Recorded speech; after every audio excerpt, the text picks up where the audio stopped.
The economic powerhouse of Eurasia, long seen as a global energy titan, is quietly crumbling right before the world's eyes. What if in just 3 days, the data already paints a picture of a nation teetering on the edge of financial collapse, yet its leaders continue as if nothing is wrong? The numbers, the sanctions, the failed oil sales, all of it points toward a dire reality. Russia's economy is unraveling at an alarming speed. This is not speculation, it's what the latest figures reveal. Let's begin with November 12, a day that exposes the fragility at the core of Russia's financial machinery. On that day, the Russian Ministry of Finance attempted to sell 1.855 trillion rubles worth of bonds. Tomorrow, 450 billion rubles worth of bonds are already due. The government is essentially racing against itself, trying to stay ahead of obligations it cannot meet in any other way. With access to international bond markets cut off, Russia is forced to rely entirely on domestic borrowing. Net turnover and growth for that day were recorded at a modest 1.455 trillion rubles. While this quantity may seem substantial, in context, it highlights a system operating under extreme stress. Without the ability to borrow abroad, Russia is forced to fund its growing budget deficit through a combination of dwindling wealth funds, rising taxes, fines, and high-interest domestic borrowing. Each measure is like a short-term patch on a system that is steadily deteriorating. Observers have noted that the Russian government's borrowing line for 2025 is climbing at an unprecedented rate, verging on vertical. This is a red flag of catastrophic proportions. It signals not just poor planning but the fact that the nation's financial structure is on autopilot toward collapse.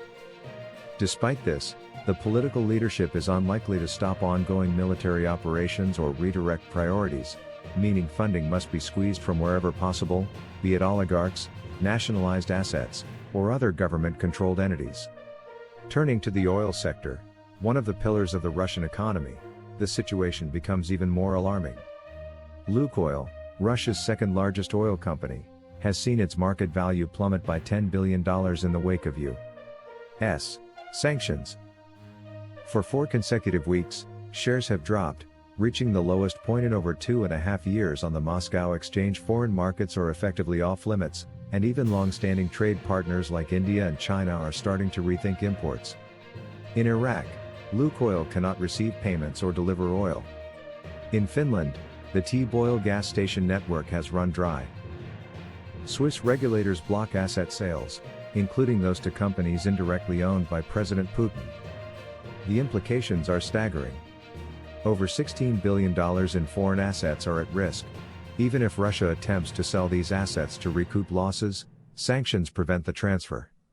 The company's international operations have come to a standstill, while its domestic operations are under immense pressure.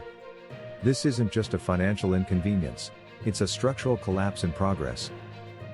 By November 13, the global ramifications of sanctions became unmistakable. China sharply decreased Russian oil imports, turning instead to Saudi Arabia to fill the gap. In November, Russian crude imports by China fell by 36% compared to October, replaced almost entirely by Saudi oil. India initially increased purchases, but even there, Russian oil flows may collapse in December, as the country's largest refineries pause orders that account for over 65% of their Russian imports. This is more than a mere disruption. It's a flood of unsellable oil. Around 380 million barrels of Russian oil are reportedly stranded in tankers worldwide, each day costing roughly $100,000 to hold in storage. Discounts on Russian oil in Baltic and Black Sea ports have nearly doubled in recent weeks, from $13 to $14 per barrel to $19.40, cutting revenue and squeezing profits. This cascading effect on oil pricing not only impacts the energy sector, but also ripples through the national budget, where oil and gas revenues account for roughly a third of total state income. Meanwhile, the domestic economy is facing equally severe pressure. Nearly 7,000 transport companies are on the brink of bankruptcy. The collapse of these businesses threatens to increase delivery costs across the board, impacting every sector reliant on shipping and logistics. With overdue loans reaching record levels, about 1 in 4 companies struggle under high debt burdens, declining demand, and rising costs for servicing existing loans. This creates a chain reaction.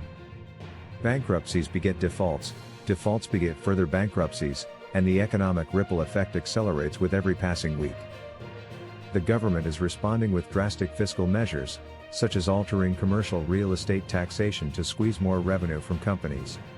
The new rules would tax entire real estate complexes if even a single building is used commercially. This approach may replenish the budget on paper, but in practice, it risks pushing businesses into distress, forcing sales of assets, or reducing domestic investment. These changes, when coupled with already high borrowing costs and declining profits across industries, further underscore the system's extreme strain. As of November 14, kinetic strikes began to compound the crisis. Ukrainian forces targeted key oil terminals, including Novorossiysk, alongside air defense systems such as S-300 and S-400 batteries. Fires erupted across critical oil infrastructure, halting exports and forcing the temporary suspension of crude deliveries. This marks the third major oil port to be disrupted in just 1 month, following previous hits on Crimea and Tuapse. Each strike not only directly reduces revenue but also amplifies investor uncertainty, further depressing the already fragile Russian market. Simultaneously, the Russian public is massive sums from banks. Since April, approximately 1.2 trillion rubles have been pulled out, despite interest rates sitting at 7.71% in October. Such behavior reflects deepening mistrust in the financial system, signaling that households and businesses alike anticipate continued economic deterioration. Rising inflation, higher borrowing costs, and collapsing oil revenues set the stage for an unprecedented financial crisis. The unsellable oil crisis intensifies these pressures.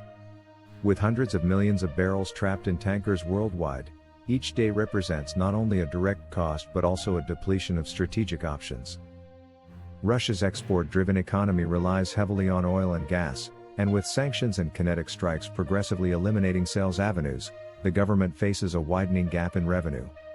Without intervention, continued oil stagnation threatens the solvency of state-controlled enterprises, further destabilizing the economy. The rapid reduction in Russian oil exports has immediate global consequences. Saudi Arabia steps in as the primary supplier for countries like China and India, shifting the balance of power in the oil market. Discounts on Russian crude, rising domestic borrowing costs, and stalled foreign investment signal that the Russian economy is not only faltering internally, but losing influence externally. In effect, sanctions combined with kinetic strikes are achieving what purely economic measures alone could not, isolating Russia from global markets and dismantling the revenue backbone that supports its military campaigns. Looking at this 3-day snapshot, the trajectory is clear. The Russian economy is confronted with a multitude of challenges. The Russian economy is facing several challenges, including high domestic borrowing costs, declining foreign sales, disrupted logistics, plummeting corporate profits, and public mistrust in the banking system. Now severely constrained, oil and gas revenues tie up a third of the national budget, leaving the country's financial resilience near zero. Compounding these pressures, kinetic strikes continue to damage vital infrastructure, creating a feedback loop that will accelerate the economic decline. From a strategic standpoint, these economic pressures have consequences far beyond finances. As foreign assets are blocked, domestic resources are exhausted, and revenues from exports collapse, the Russian government may resort to extreme measures to secure funds. Options include seizing assets from oligarchs, nationalizing remaining profitable companies, or redirecting state resources from other sectors. While such measures may temporarily stabilize the budget, they come at the cost of long-term economic credibility, investor confidence, and overall societal stability.